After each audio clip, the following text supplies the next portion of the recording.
Dossier 1. La cultura y el arte románico. El contenido que vamos a ver hoy está comprendido en las páginas de la página 66 a la 73 de vuestro libro.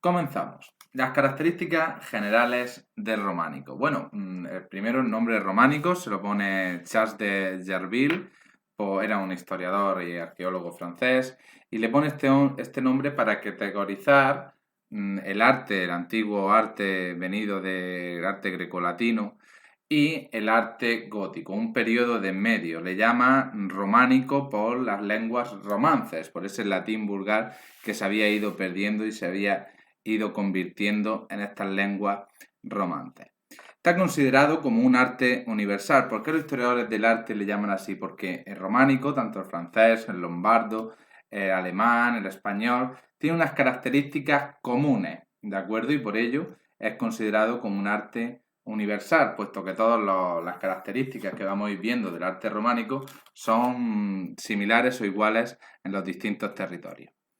También hay muchísimas construcciones arquitectónicas del románico. Tanto es así que muchos historiadores del arte la han llamado la fiebre del milenio, ¿no? Tenemos que caer, como he puesto en el esquemita, que es un mundo teocéntrico, donde el imaginario colectivo, donde toda la estructura cultural gira en torno a la figura de Dios. De acuerdo, como en un texto que veremos en clase del monje Raoul Gravel.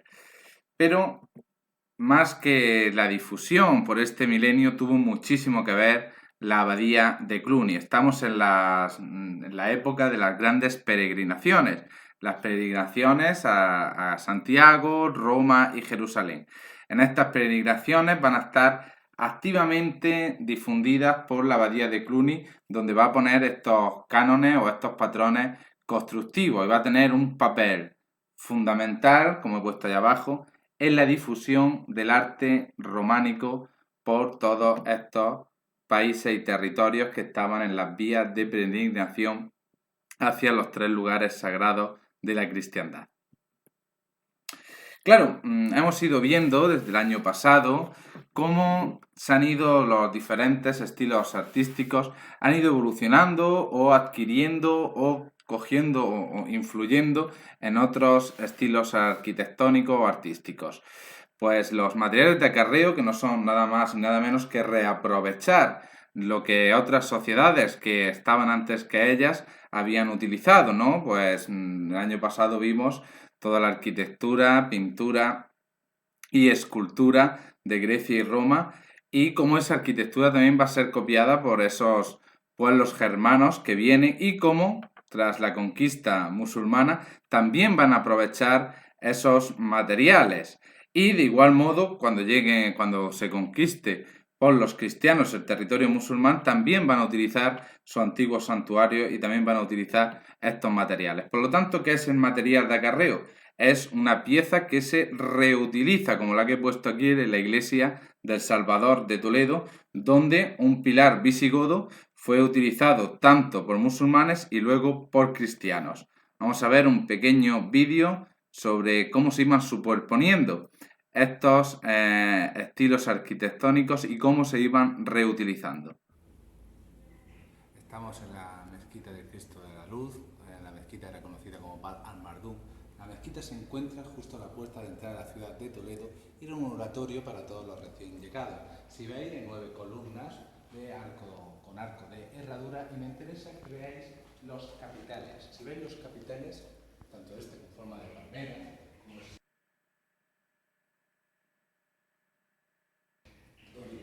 son capiteles, es decir, cuando los musulmanes de la conquista conquistan Toledo, lo que hacen es todo este acarreamiento de utilizar las basílicas visigodas para realizar la mezquita. De igual modo, cuando Alfonso VI conquista Toledo, establece una iglesia cristiana. Ahí podéis ver el Pantocrátor románico y todas las pinturas románicas. Eso es básicamente lo que iba sufriendo en la península ibérica. Conforme las sociedades iban cambiando, se iban reaprovechando los materiales para o poniéndolos encima, superponiéndolos para aprovechar los templos y los santuarios. Bueno, vamos a ver en este vídeo la arquitectura, la escultura y la pintura. Y vamos a analizar una pequeña obra porque quiero que aprendáis a que empecéis a comentar, no os pongáis nerviosos, a que empecéis a comentar obras arquitectónicas, escultóricas y pictóricas. De la arquitectura vamos a ver la planta, que es de cruz latina, ¿de acuerdo? Donde hay una nave central más ancha y elevada y luego se cruzará con el otro brazo, como veremos. Y elementos sustentantes van a ser muros gruesos de sillería. Sillería es la piedra realizada como, entre comillas, como un ladrillo. Y predominio del muro sobre el vano, es decir, va a haber muchísimo más muros que ventanas. Y los contrafuertes, ¿de acuerdo? Que van a ser elementos, ahí se ven en la imagen del medio, elementos que sirvan para sostener, para realizar para aguantar los pesos gravitacionales del muro. Y las portadas, ¿de acuerdo? Van a tener forma vacinada, sicónica metida hacia adentro, lo veremos más adelante. Un tímpano que va a estar sobredecorado, como vamos a ver. Y el parteluz, ¿de acuerdo? Que va a ser lo que rompa la puerta, por eso se llama parteluz, porque parte la luz hacia dentro del templo. La planta, que es de cruz latina, y simboliza, bueno, pues la crucifixión, la muerte de Cristo. La iglesia tiene un cruce de sus dos brazos, que es el crucero, y de su brazo más corto es el transepto. Del crucero emana el cimborrio, que normalmente, lo tenéis en la imagen del medio a la derecha. El cimborrio normalmente pues tiene planta cuadrada u octogonal y vanos, que son ventanas que iluminan su interior. La nave central suele tener doble dimensiones que las laterales, como hemos ido viendo, y en las laterales se encuentra el triforio, que es la imagen que tenéis ahí, que es como una tribuna. El triforio, que es donde el espacio, bueno, según diversos historiadores, es el espacio dedicado a las mujeres. La cabecera se constituye en el ábside y este cuenta son lo que veis, lo pone donde pone absidiolo y cuenta con diferentes absidiolos que suelen ser utilizados como capillas. La girola o deambulatorio facilita la entrada y la salida de la iglesia. Es una época, como hemos visto, en la cual se rinde un gran culto a la reliquia y muchísimos peregrinos, muchísimos fieles iban a ver esas reliquias. Y se colocaban esos absidiolos que están alrededor de la girola. Como elemento, para armonizar los pesos gravitatorios, como hemos dicho, para que aminorar el peso, tenemos la bóveda de aristas, que es la imagen que tenemos en la tercera imagen.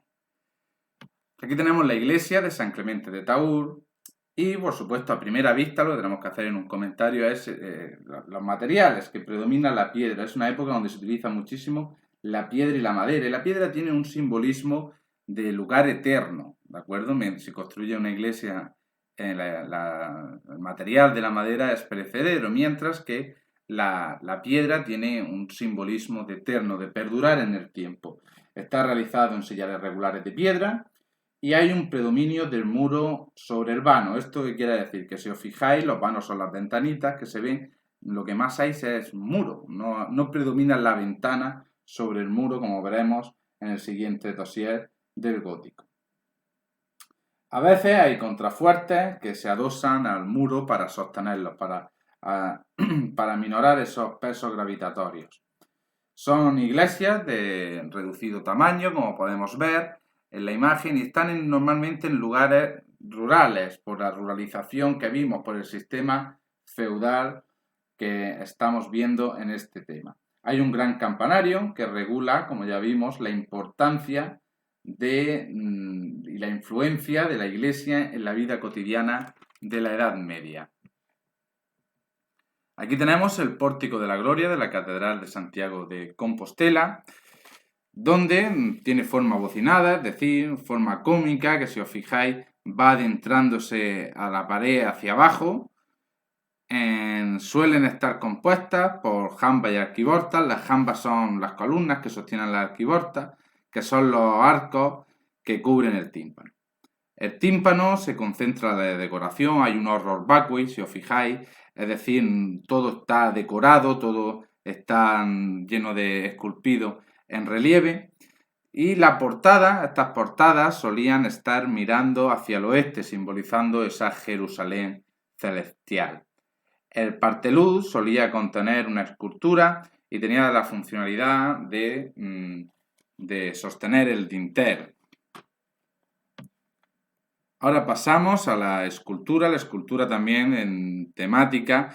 Aquí he puesto que es un arte intelectual sin capacidad creadora y esto viene con que el diseño de toda la escultura románica es el símbolo. Querer mostrar a través del símbolo, no hay naturalidad, no se busca que la escultura sea real, que la escultura sea todo lo semejante hacia la figura, sino que se busca mediante una esquematización, mediante una deformación, llamar la atención, buscar el símbolo, porque tiene una finalidad muy didáctica.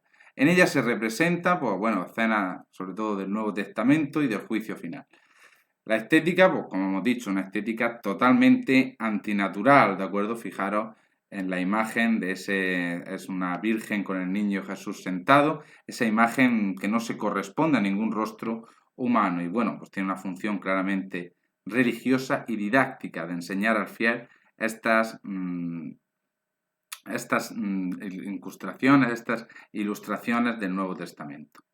Aquí tenemos el relieve de la duda de Santo Tomás, que está realizado en una estructura arquitectónica. Es una escultura, como podemos ver a simple vista, en bajo relieve, tallada en piedra y está en una especie de capitel en esta estructura. Su autor, que fue el maestro de Silos, la realizó sobre el año 1130 y sin duda es un tema religioso que se contempla en el Nuevo Testamento, donde el apóstol Tomás no cree que Jesucristo haya resucitado y mete sus manos en la herida que le realizó la lanza de Longibus y, bueno, pues muestra eso, quiere enseñar eso, esa escena bíblica. Si nos fijamos, aquí he puesto unas líneas sobre las cabezas de los apóstoles, vemos que hay una isocefalía. Esto es una clara influencia, como hemos visto en los materiales de acarreamiento, nada viene de la nada, es una clara influencia bizantina y la isocefalía lo que nos marca es que todas las cabezas, si os fijáis, están igual. Es como si fuesen todos, perdonadme la expresión, como si fuesen todos hermanitos. Y bueno, todas las cabezas están iguales menos la de Jesús. Por lo tanto, aquí hay una jerarquización, se ve la de Jesús por encima de las otras. Y bueno, claramente, como hemos dicho, es totalmente, las características generales, es totalmente antinaturalista, no se basa en que se parezca, sino que haya una clara didáctica, que se comprenda la escena bíblica de una manera fácil, ¿de acuerdo? Ver la imagen y de un golpe sabes que se refiere a la duda de Santo Tomás. Y bueno, hay un claro frontalismo, todas las figuras, todas las representaciones miran hacia adelante. Bueno, y de la pintura, pues tenemos la técnica, va a predominar la pintura en mural, al fresco o al temple. Y poca pintura sobre tabla, ¿de acuerdo? La temática, bueno, pues va a tener una clara influencia del arte bizantino que se va a mostrar en el Pantocrator y el Teodocos. Y una estética, predominio de la línea sobre el color. Ahora entraremos en una imagen y veremos que en la imagen se ve muy bien, ¿de acuerdo? Es cuando predomina la línea del dibujo, es que valga la redundancia, sobre el color. Aquí tenemos un Pantocrator, ¿de acuerdo? De Taurn. El Pantocrator, que significa pan en griego todo y kratos poder, todopoderoso. Vemos a un Cristo en actitud como de vencedor, ¿no? También se representaba mucho, como hemos dicho, el Theotokos, que es la Virgen María con el niño Jesús encima de sus rodillas.